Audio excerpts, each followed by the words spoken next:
Outlet Liquor is your place to buy a case. Stock up and save when you shop the lowest prices available every day at Outlet Liquor. You never have to wait for a sale. The more you buy, the more you save. Only at Outlet Liquor. What's your outlet? Welcome, everybody, to another edition of I'll Hang Up and Listen. And for some reason, there we go. There I am. The very first edition of I'll Hang Up and Listen to kick off the 2022-2023 Sabres season. Losing to the Florida Panthers today, 4-3 to fall to 1-1 on the season. Made it interesting there at the end in the third period, but couldn't get it together enough to go 2-0 on the season. I'm joined by the Panthers Pourri podcast, Alex and TJ. Glad you guys can hop on with me on such short notice as well. I appreciate you guys hopping on. Thank you for having us, man, and we appreciate it. Yeah, likewise. So Sabres kicked off the season. Obviously, I didn't have a chance to get my my post game in for that one. I was in California at the airport with terrible Wi-Fi, unfortunately. But here I am to kick it off this year with a Sabres loss. Hopefully, a lot more wins than losses this season, but we'll see how it plays out. A lot of good things to like about today's game on Buffalo side of things. Some not so great things to like on to dislike on the Sabres side of things, but a lot of good things to like was what we saw from the Florida Panthers. Matthew Tkachuk, especially, really making his presence known early on for Florida. You guys, obviously, I'm not sure how you guys felt about the trade when it first happened, but me personally, I think you guys won that trade. I think Matthew Tkachuk is a unicorn. Very few and far in between you find players like him who can score with the skill set that he has and also run you through the boards. So I'm not at all surprised how much of an effect he had on this game. Yeah, I mean, he was definitely and I guess that's my red light goal, like finally telling me the Panthers won. Bud Light, you're way behind with the alerts there, guys. But yeah, no, Matthew Tkachuk's really made his presence known. I'm not sure if you watched. I doubt you watched the first game against the Islanders, but I caught the highlights.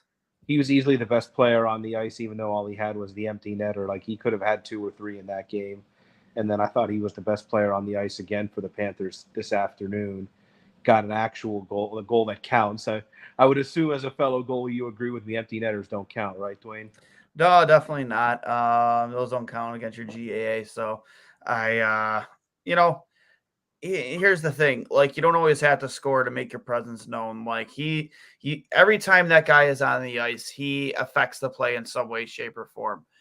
Whether it's on the boards in a puck battle, in front of the net, getting in the goaltender's face, cross-checking, you get a couple sticks to the shins, whatever it is, he always finds a way to make his presence known. And that's why I love his play so much. I mentioned on Two Goalies on Mike last night. I don't want to say he's a poor man's Eric Lindros, but he does play that type of style where, with his size and his skill, he'll beat you in and around the net with his stick handling. He'll beat you on the boards, much like he did before he scored his goal tonight with the Jacob Bryson.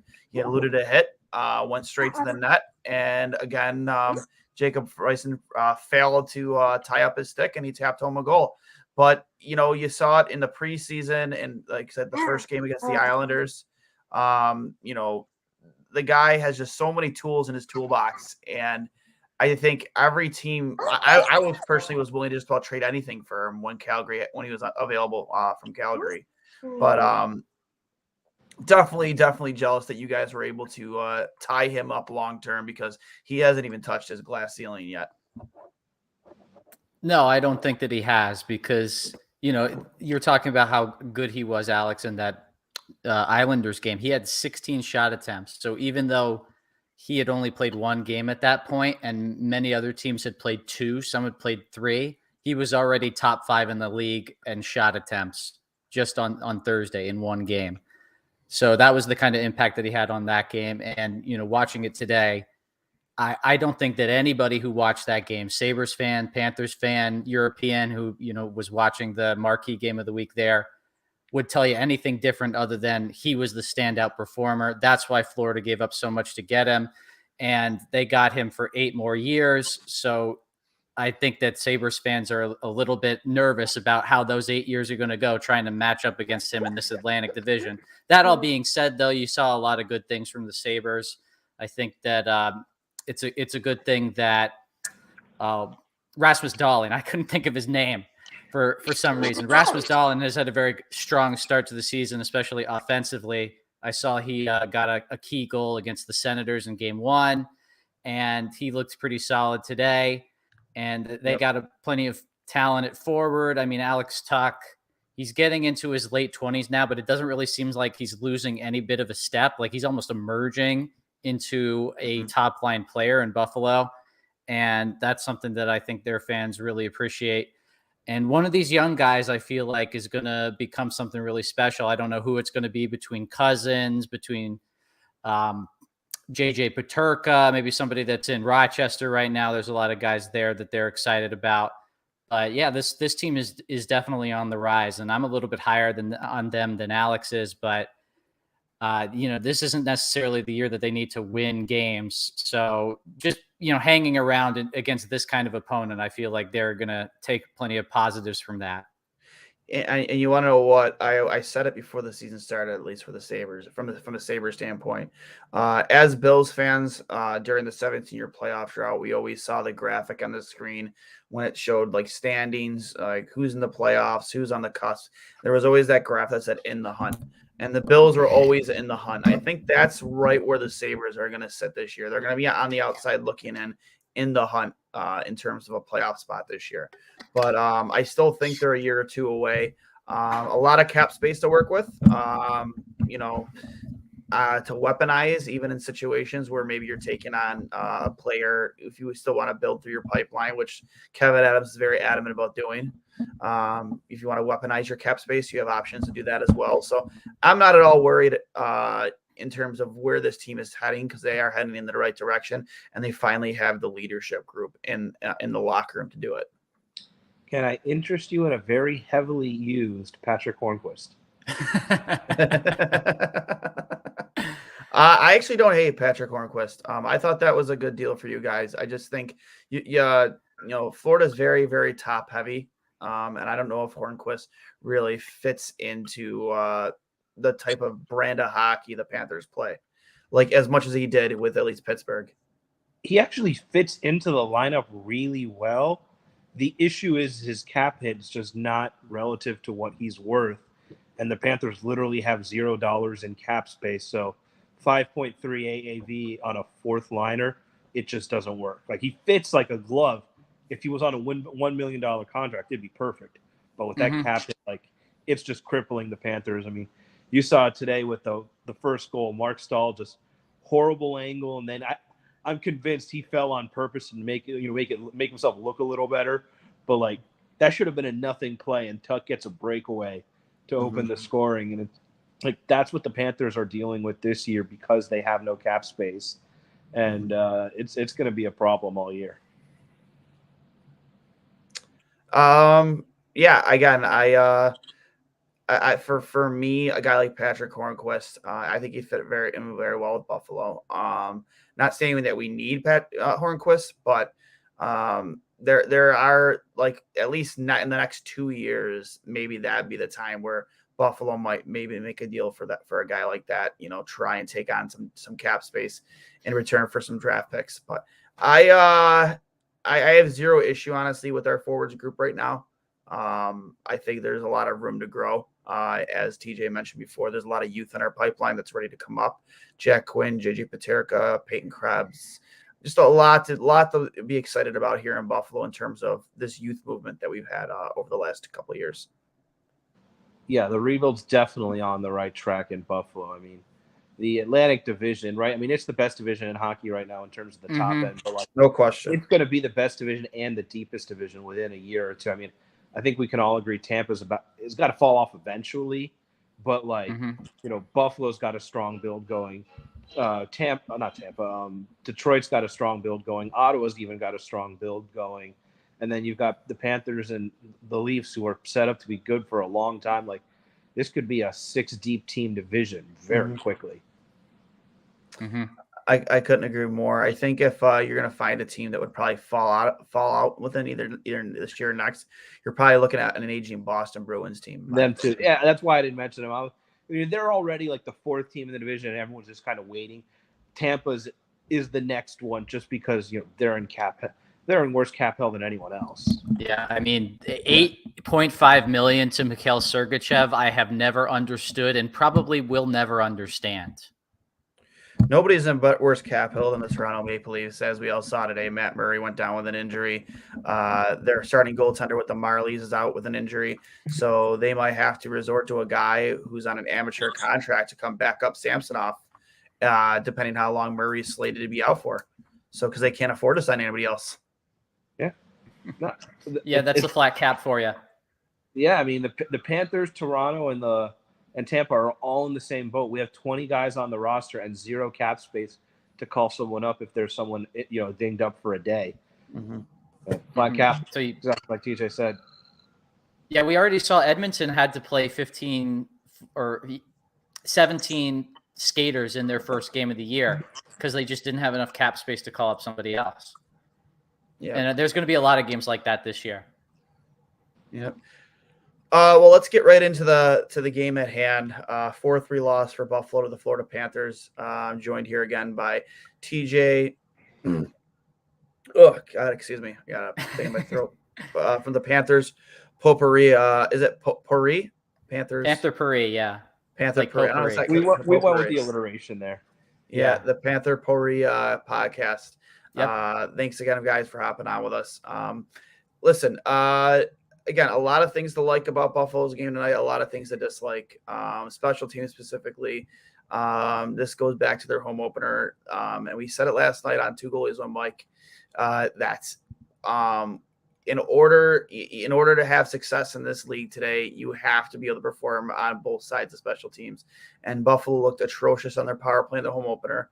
They looked atrocious tonight. Penalty kill. I mean, I believe you guys went 1 for 7. They scored 2. 2. Oh, they got 2 2 for 7. It was 2 for 7. 2 for 7. Okay, I thought it was 2 for 6. I know they have 2 power play goals. Yeah, but that's splitting hairs there. But that's 14 minutes out of potentially 14 minutes out of 60 years spending shorthanded essentially. But not a good way to start the season in terms of special teams for Buffalo. And that's where if you're going to threaten a playoff spot, you have to win on special teams. And guys like Victor Olofsson and Jack Quinn, who are supposed to be special teams specialists, and then you just paying Tage Thompson all this money.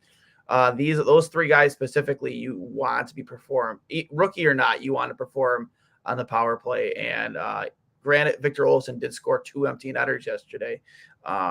You brought him, you kept him here essentially because of that lethal shot on the left circle. Same thing with Tage Thompson on the opposite side. You have to get those guys going, and it's been a real slow start for them. And Jack Quinn, I said this before, you want to get him going as early as you possibly can, because the last thing you want to do to a rookie, 22-year-old, is have him gripping his stick tighter and tighter every game, feeling the pressure of being a guy, being given a spot on this team and feeling the pressure to perform. So I'd like to see the Sabres put him into some better spots to succeed. But that did not happen tonight. 4-3 loss. Eric Comrie for me looked good in that. 4 goals aside, I thought he looked very good. I look at all 4 goals, and I don't really think he had much of a chance on any of the 4. Kachuk's goal in front, just tap in. I believe it was Colin White's goal. It went far down, right up over his shoulder. I believe that was White. But other than that, I just don't really see anything that he could have done to really help the to better the situation. I thought he played fine. And I look at Florida's lineup top to bottom. Kachuk was causing havoc every time he was out on the ice. Ekblad, a guy who I've always admired, ever since he was drafted, it was like a man child essentially coming into his draft year. The guy looked like he was a 30-year-old adult. at 18 years old. So I'm not at all surprised at the outcome of the game, but I was hoping with you guys coming back from the island, looking to go get back to Florida for your own home opener, that maybe Sabres could at least squeak 1 point out here tonight, but not the case. Yeah, I mean, honestly, I thought Eric Comrie was the best Sabre today. I mean, I'm not sure how much of an advanced stats guy you are, but according to Money Puck, Panthers had a 5.05 expected goals, and like most of that, like 3.5 of that came on the power play. Like he was your best penalty killer today, and I mean, as a goalie, like your goalie's your best penalty killer. Eric Comrie was the best penalty killer today. Like, yep. And Spencer Knight had a great day as well. That save Jeff Skinner. That was a great save, but that's phenomenal. Alex, tell me if I'm wrong, but I feel like he didn't really have a good game overall. He was fine. He was fine. I think that save overshadows what was essentially a pedestrian performance in the sense that like Buffalo didn't really create many dangerous chances and they still had 3, but that I think Money Puck didn't really give much of an XG on the Tuck power play on the Tuck breakaway, which I mean, as Duane will know, those are like kind of like 60-40 in the goalie's favor. Like if you stop 60% of breakaways against you, you're fine. Like for me, I watch Spencer Knight and I see his ability to control the rebounds. He didn't really give up a lot in front of him. The Alex Tuck goal, moving side to side, that's always a tough one. You want to keep your stick down there, but sometimes when when the forward shifts his shoulders like that and pulls up to his backhand, sometimes the whole purpose of that is obviously to catch you sleeping with your stick. And Alex Tuck did, slipped it between his legs. Rasmus Dahlin's shot, I mean, the guy is probably going to be close to an 80-point defenseman this year, and I say that without hesitation. Under Don Granato last year, he really started to come into his own, and I think this is going to be his coming out party. So the guy has an absolute cannon. And the Zemgus Girgensons goal, I'm trying to remember it in my head. That end of the second, I honestly missed it. Yeah. I believe that one. Maybe you would like Spencer Knight to have back, but those those 2 goals against Dahlin and Tuck. I mean, if I'm a Florida fan, I'm not angry. It's Knight for either of those. Yeah, it's just like when you look at the XG, it's not a great game. I mean, 3 goals and like 1 point. I'm not an analytics guy. I'm just not. I don't like. I watch the games. I've played my entire life. I've been on both sides of the bench between playing and coaching, and for me there is a need for analytics in the game of hockey. But I watched Spencer Knight tonight, and I don't come out of that thinking that there is an issue there between him and you know what I mean. I agree. I don't think there was an issue. I was more just trying to like kind of give the middle ground between both of us. Like, it wasn't the best analytics performance, but overall he was pretty like there wasn't anything bad. Like you said, maybe the Girgensons goal, but like you gave up a goal on a breakaway. That happens to every goalie. So I mean, I don't think there's much to really complain about when it comes to Spencer Knight. I think that it's just that like when Eric Comrie had such a good game, you're looking at the scoreboard. It's like the Panthers have been way better in terms of all of the ice between the goalies, and it's a 1-goal game, and that was a little bit frustrating because they got so many power plays. Power play looked really good, even strength. They had the better of the chances. And it's just frustrating that Comrie had a very good game and Knight had a fine game, but he didn't really, other than the one awesome save on Skinner, he didn't really have like the kind of game that Comrie did. I don't know why my camera keeps flickering. By the way, I'm sorry about that. No, you're fine. Yeah, that was the thing. Go ahead. Yeah, for me with Knight, a lot of it has to do with, did he make the saves he was supposed to make? Yes. He made a huge save on Skinner that maybe 9 times out of 10 goes in the net. That's a very athletic save. As a goalie, that's tough to get over there and extend like that, especially with a player who's in tight like that. I think luckily for Florida that the puck, the pass was a little bit behind Skinner, so he couldn't get as much lift on it as he wanted to. But again, I think Knight played more than good enough for them to win tonight. Obviously, I'm a big fan of Spencer Knight ever since back before he was drafted. I think the kid's a stud in his time with the development program, USNTDP. But with that being said, shifting over to the Florida Panthers. Again, you guys made headlines in the offseason with that trade, the Matthew Tkachuk trade. Where do you guys see yourselves? Do you see yourselves as a better team this year? Or do you think you guys are a team that might take a step back, but in terms of that trade and what it'll do for you in the future, you'll be a better team in the long run? I think you just nailed it. It's because of the moves they did, they went from a team that had cup aspirations for this year to essentially whatever you would call a top team in the NHL transition year, where I think as long as they can get into the playoffs and make a decent showing in the first round, the fan base should be happy considering they have $7 million in dead cap between Yandel and another goalie buyout whose name I'm just blanking on. Oh, Darling. Scott Darling. So that's a top line, that's a top defenseman right there, $7 million.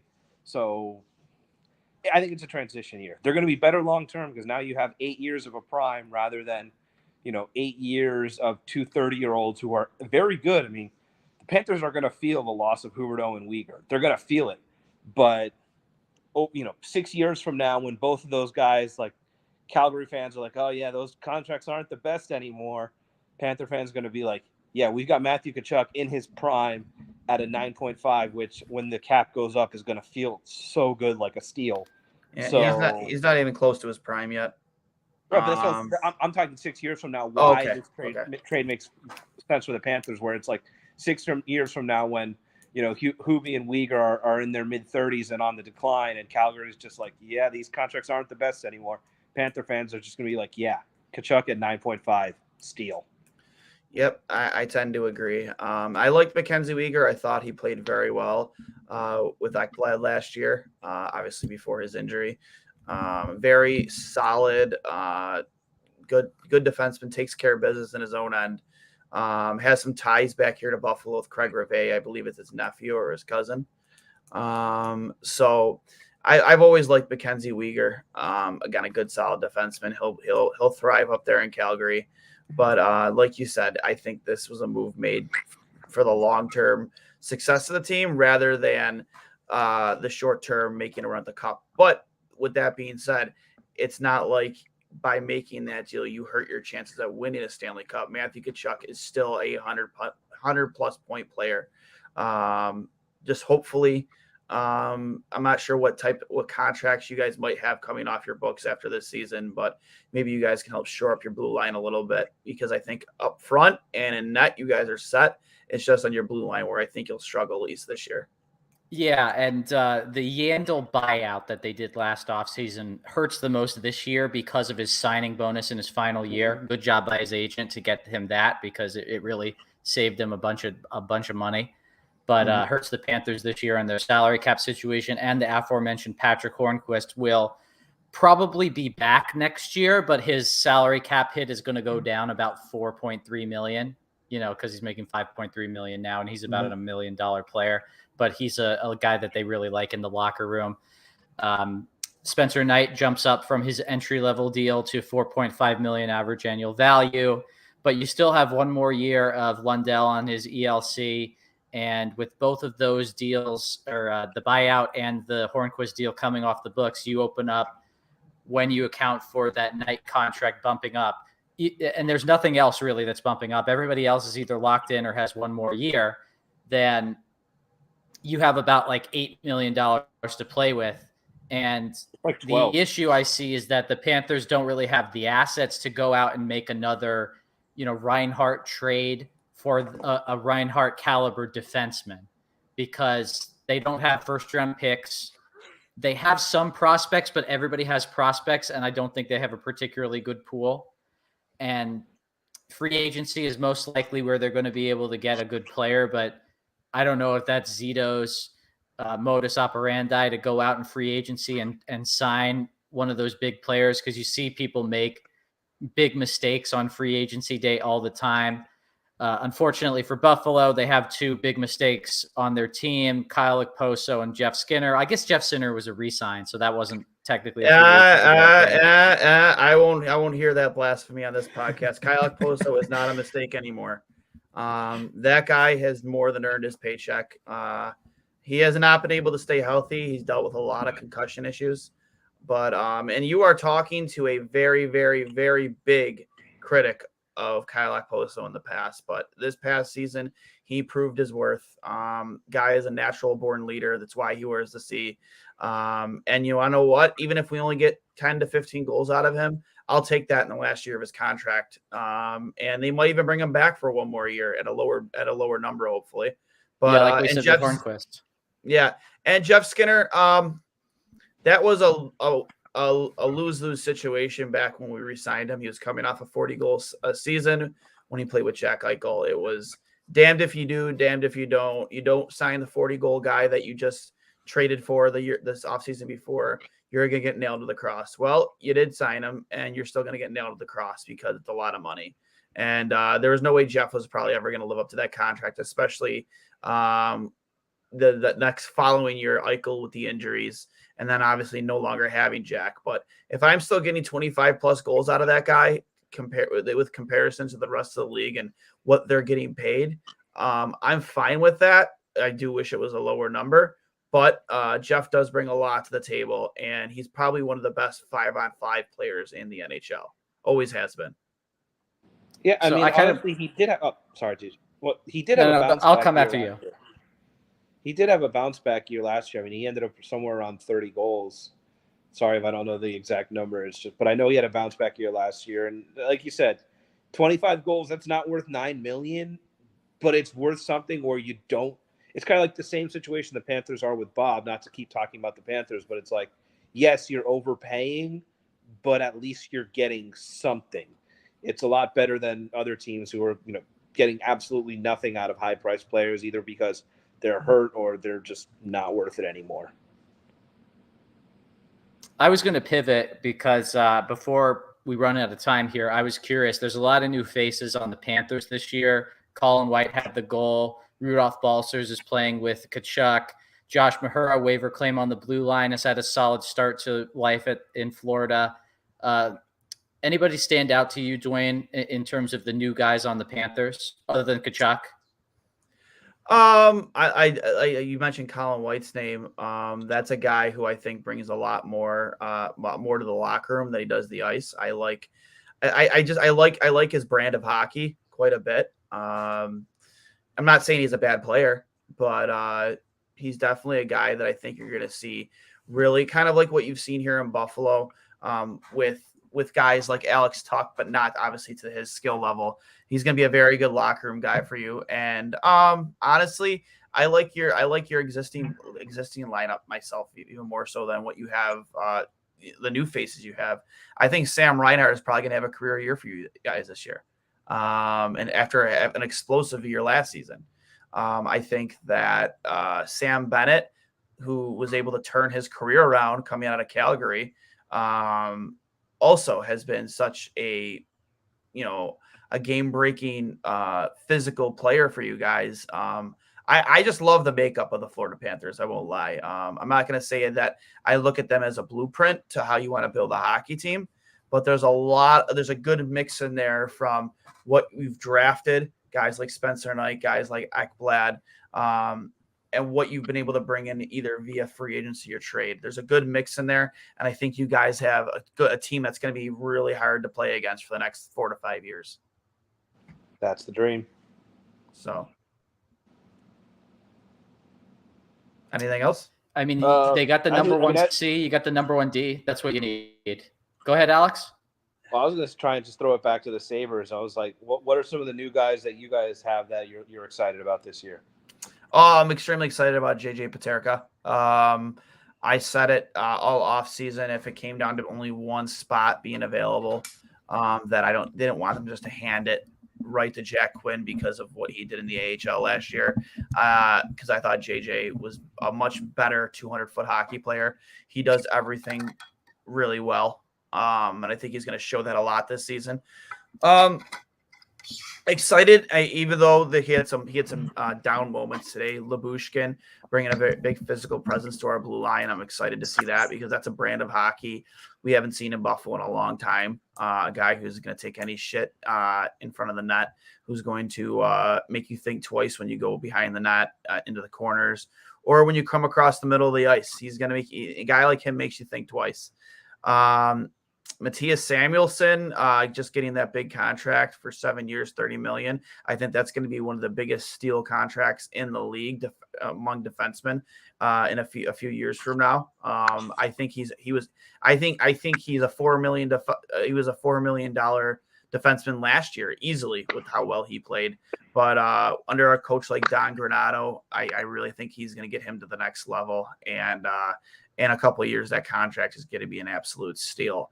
Rasmus Dahlin, again, I mentioned earlier, I think this is going to be his coming out party finally after being taken first overall in 2018. He's a guy that was kind of neutered under Ralph Kruger a couple of years ago, was asked to play a brand of hockey that didn't really fit his game and his skill set. And then Don Granato comes in and changes the whole culture and the mindset of the Buffalo Sabres. And you've seen that, especially with Tage Thompson, who went from being the guy that was, the focal point of the Ryan O'Reilly trade that made that a terrible trade. Now you have a guy that nearly scored 40 goals last season, and you hope he does the same this year. 6'7", the guy's a tank. And yeah, you're seeing flashes of it tonight. He just couldn't get the puck in the back of the net. But there's a lot to be excited about in Buffalo. And not even just that, what we still have in our pipeline. Devin Levi in Northeastern just tying the shutouts record for Northeastern Huskies shutout record in just his sophomore season. The kid's going to be an absolute stud. Friend of the program here at Two Goalies One Mike. You have Brandon Byro playing and Kulik playing in Rochester right now. Kulik honestly could have made a case to make the Sabres roster this year. He had a phenomenal camp. I kind of in disbelief he fell as late as he did in the first round this past draft because he is the real deal. He has an NHL shot already right now. And then, Owen Power, the kid's going to be fun to watch this season. He's going to make his case to be Rookie of the Year. I can guarantee it. So there's a lot to be excited about in Buffalo. The youth movement, the building through the draft, and just the culture shift from what it was under previous regimes to what it is now. It's completely night and day different. And you can see it with the amount of fans that are attending games. You see it on social media. You see it around the rink. These guys are going to be an exciting competitive team this year. Yeah, you mentioned Devin Levi. I mean, obviously, former Florida Panthers farmhand. Yep. That was actually a Luongo scout. I'm sure you know the story because you did. He's essentially forced Florida to draft Devin Levi. Yeah, thank God they did. When it's the 7th round, I mean, it's not like you're banging the table that hard, but that was still a really impressive scouting job by Luongo, and clearly that pick is hit. I mean, but I'm going to show my bias and say it's going to be really hard for Buffalo to win the Reinhart trade just because Reinhart's been so good already. But Devin Levi is going to make Buffalo fans feel like, hey, they at least got something. Like, it's not going to be the O'Reilly trade. Like, Devin Levi is going to make Buffalo feel really good about that trade, regardless of what happens with the first round pick, which is the guy you were just talking about, right, Duane? Yuri Kulik, yes. Who he's going to be good, man. And it's not just in the offensive zone. The guy plays a very big game. If you look at him, you wouldn't be able to guess how young he is. You'd think he's older. He looks like a man. He's built like a man. And I urge you guys just to watch his release sometime if you can. Just his shot release. Guy has a cannon already, and it's NHL ready right now. If you ask me, I was at development camp. I scouted him quite a bit. And I tend to think that he will get NHL games this year, and he will be a full-time Buffalo Sabre next year. And then Devin Levi, the kid, we had him on here at Two Goalies One Mike. Again, friend of the program, episode 93, I believe it was. And he's got a good head on his shoulders. he's excited to be a Buffalo Sabre. He said it multiple times on our show, and he thinks the game differently than most other goaltenders, where many people look at him and his size and seem to think that, well, he's not going to be able to survive in the NHL. Look at him.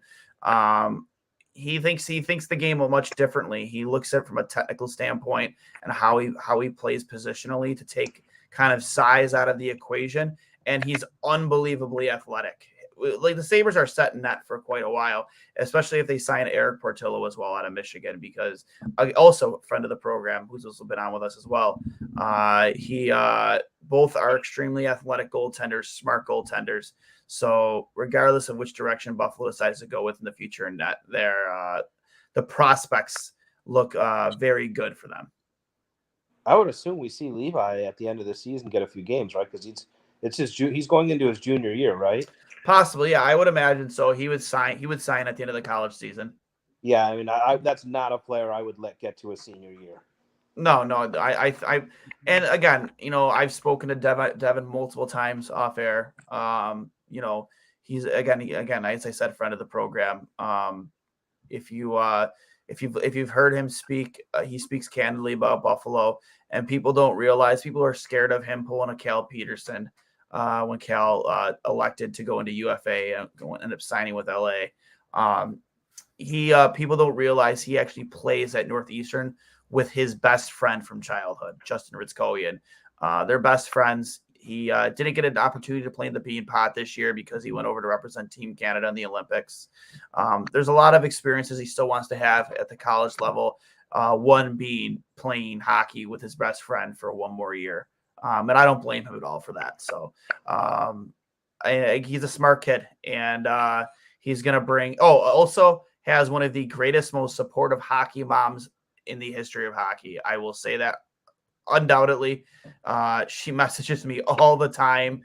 Whenever Devin has a good game, she always lets us know here on the show on the two goals. I'm like, and we have a story coming out that I'm writing about how he fell in love with Buffalo back when he was 12 years old, when he won his first big tournament here. His mom sent me pictures of the equipment.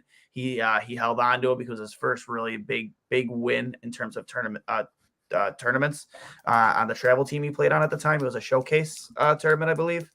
And she sends me these articles and these pictures all the time of how Devin fell in love with the city of Buffalo far, far before he was ever traded here. And that's why he was extremely happy to get the opportunity to come to Buffalo. So, he's such a good kid. And, he's definitely going to be a guy that I think, if given the opportunity, which I don't see why he wouldn't be, is going to, lead Buffalo to a lot of success. Yeah, we really liked Devin Levi. I hated to see him go. I mean, I think he only gave up goals in the gold medal game of the World Juniors. So We're really excited about him. But, I mean, hey, Spencer Knight's here. He was blocking him. There was no way Devin Levi was going to get the same opportunities. It always blew my mind, too, that you guys drafted Spencer Knight right after – or no, you drafted Spencer Knight and that right before you signed Bob to that contract. And they already knew they were signing Bob to that contract. It made no sense to me at all. But you know what? If you guys find a way to make it work, you want to talk about handcuffing contracts. That's a handcuffing contract. And as a goalie, I will never, ever, ever, ever agree with paying goalies anything more than $6 million a year. You never do it. Couldn't agree more. You look at teams like Chicago, who have won cups with Antiniemi and Crawford. 3 different years. You look at the success at, why is it escaping me? Holtby in Washington won a cup. I never considered Holtby an elite goaltender. I thought he was a great goaltender, but never elite. Not a guy you should pay anything more than $6 million a year. It's been proven. Pardon? Mm-hmm. Oh, yeah, absolutely. Yeah, Darcy Kemper. There's so much evidence that you don't need to pay a goaltender a massive contract in order to win. Look at what's happened with Montreal and with Carey Price. I mean, granted, the guy has been through a lot, both physically and mentally, and they also haven't done a very good job of building in front of him. But that in part is because you haven't had the money to build in front of him, because you're paying your goaltender $10 million plus a year. Yeah, it's baffling. We could spend an hour talking about all the dumb stuff Dale Talon did. Yeah.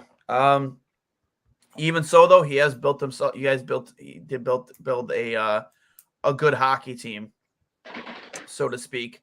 And I think that you guys are going to contend for a cup this year, even if many think that Kachuk shake was a step back, at least this season. I still think you guys are going to be very, very, very good hockey team. I mean, everything, all that talent you guys have up front. Again, you are very front loaded, and there's some left to be desired on your blue line, but you have two great goaltenders. I think Bobrovsky got that playoff monkey off his back last year. Thought he performed pretty well. And Spencer Knight is going to be a great goaltender for you guys for years to come. Yeah, we're excited about the future for sure.